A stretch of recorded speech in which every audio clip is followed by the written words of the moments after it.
Welcome to our channel. Today we how to budget with Xero step by step clearly. To begin budgeting with Xero, log in to your Xero account. Navigate to the accounting section from the dashboard. Select the Budget Manager option. Click on Add Budget to create a new budget. Enter the name of your budget in the designated field. Choose the financial year for which you want to create the budget. Select the reporting period for your budget. Now, you can set up your budget by filling in the expected income and expenses.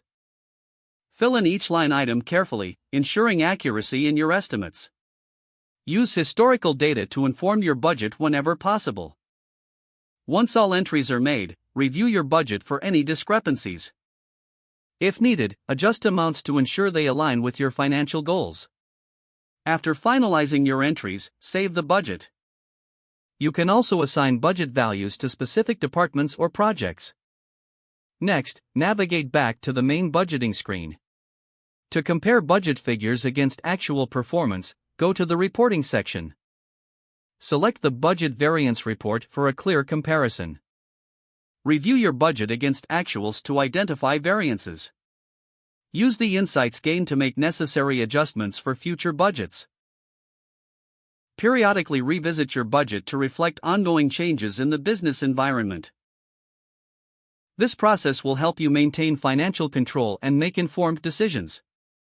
If the page does not load, refresh the browser or try again in a private or incognito window. Make sure you are using the correct email address, then retype it carefully to avoid small typos. If your password is not accepted, use the reset option and create a new strong password you can remember. Check your spam folder for verification or security emails, then complete any requested confirmation steps. Enable two-factor authentication if available to improve account security and reduce unauthorized access risk.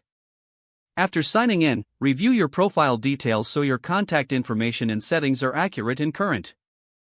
If you see an error message, note it down and try again after restarting your device and internet connection. Don't forget to like this video and subscribe to our channel for more step-by-step tech guides.